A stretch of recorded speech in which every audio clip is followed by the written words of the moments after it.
Welcome everyone to your DCEU movies reviews. I guess we can call that. And today we are looking at the 2016 version of Suicide Squad. Now this one has a lot of negative to it. This is like everything about it is a lot of negative. A lot of negatives to this film. Rightfully so. Rightfully so. Shout out to the director of this who never got his version released. His name is David Ayer. I'm not too sure how to say his last name. Ayer. Uh, he's done Training Day, The Fast and the Furious 2001. He did Swapped. He also directed Harsh Time, Shriek Kings, End of Watch, and Sabotage. So shout out to him. Shout out to him. Shout out to him.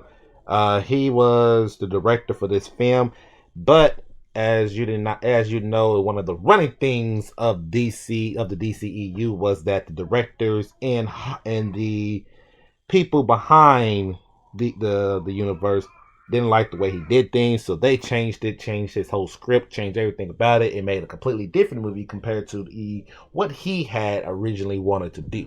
So shout out to him because I still want to see his cut of his version of Suicide Squad. Definitely needs to be released and whenever. Shout out James Gunn, get up on it.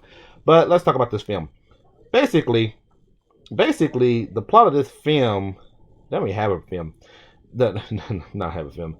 Basically, the plot of this film is that a secret government agency led by Amanda Waller recruits imprisoned supervillains to execute dangerous black ops missions and save the world from a powerful threat in exchange for reduced sentences.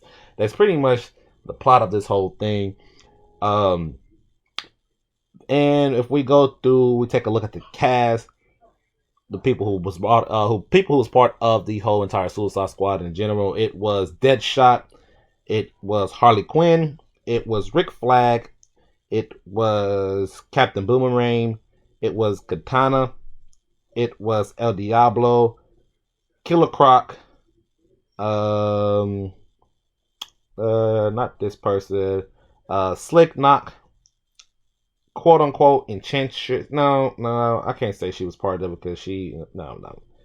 Basically, those were that's your team. That's your team. That's your team, along with Rick Flag's personal security group, his own group in general. So that's the group. So basically, with them doing that, Enchantress, she ended up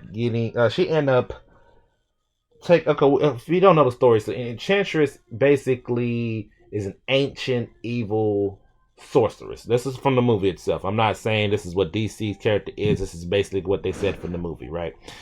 And they used Dr. June Moon, and her was able to connect. They was able to connect. And not only were they able to connect, because she found her, what was it? She found her heart or something like that, and she's able to draw from the powers from Enchantress and June Moon, whatever they're basically with the same person or whatever, and they were trying to use Enchantress to go ahead and use her as pretty much their advantage in war against other. You know what the government does, right? You know what the government does, especially with superhero stuff. They're trying to use that. What ended up happening is Enchantress ended up finding her brother.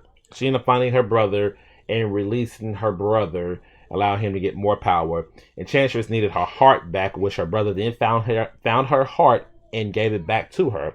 With her heart, not give it back to her. She ended up needing her heart, and her brother ended up powering her up. He ended up powering her up with his power, and they was looking for her heart.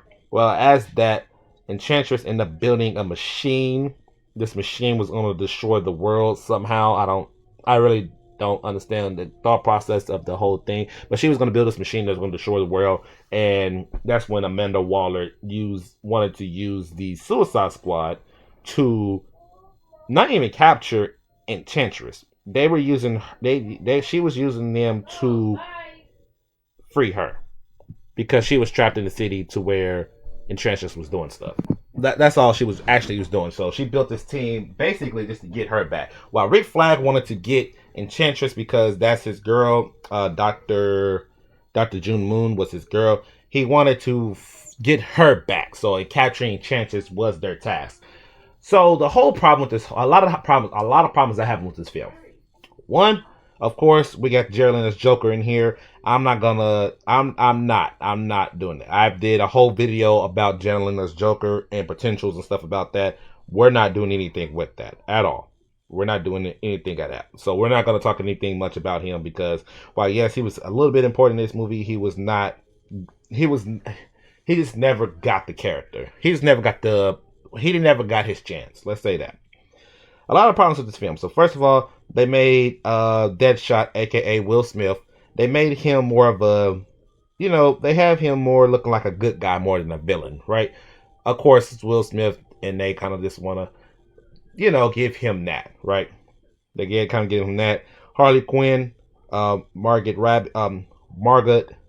Robbie, she is Harley Quinn, and once again, another person that you are on her side. So you have two people that you're automatically on their sides, no matter what. So those two pretty much led this whole film.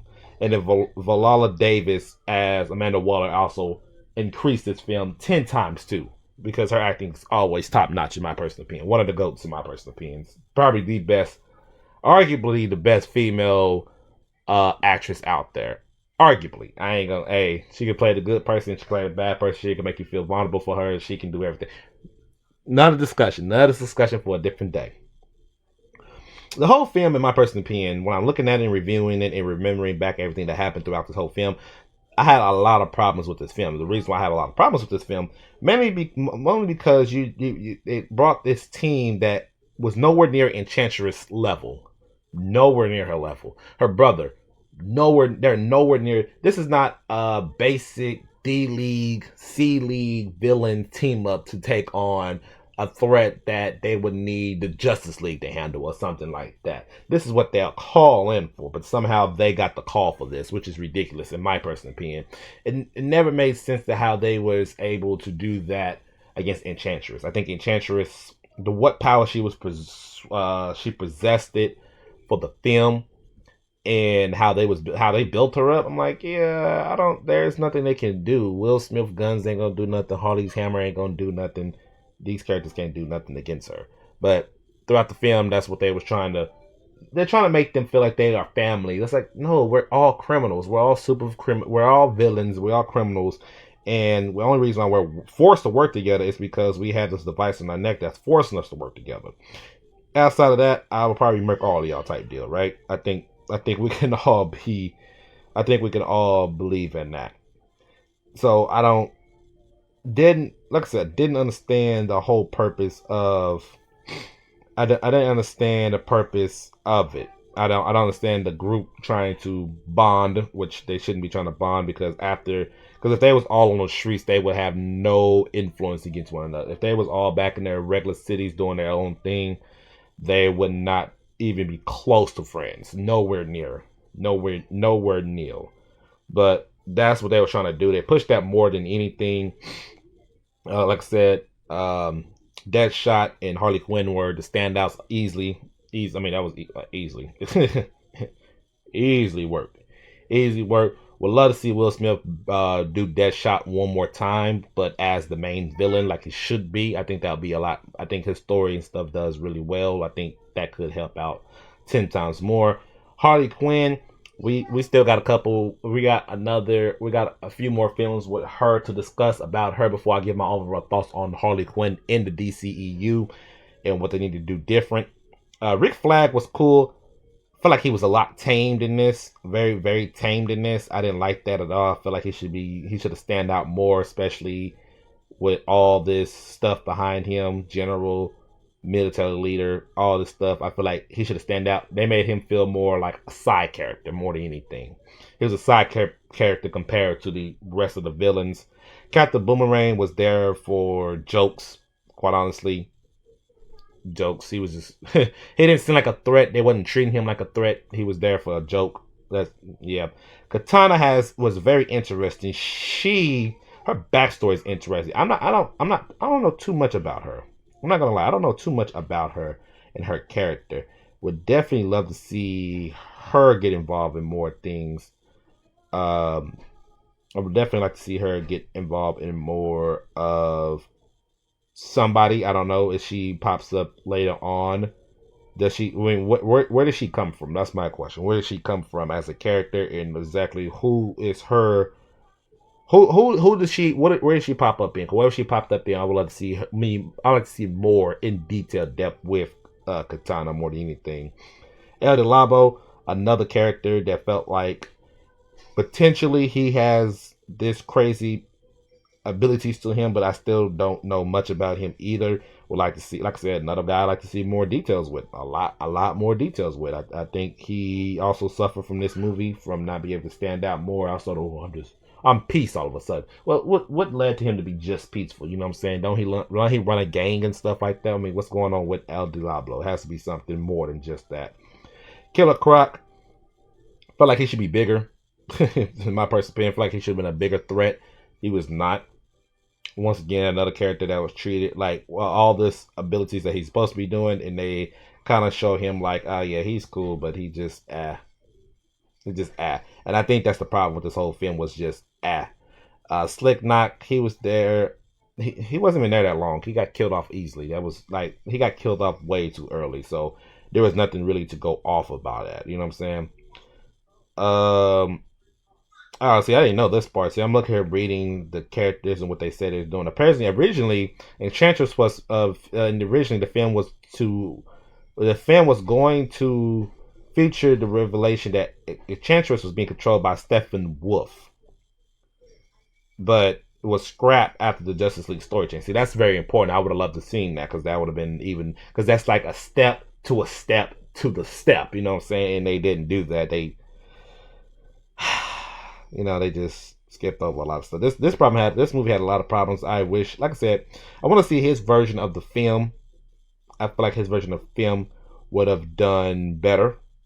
I would love to see what he had actually planned and how he had everything. I feel like even though what he had planned, I feel like he would still make some changes to his own film. This make the film stand a lot more better, similar to what's his name, to Zack Snyder's Justice League. I feel like this would have been the same thing, to where there's some stuff from the film that he can keep, and there's other stuff that he's taking out and redoing.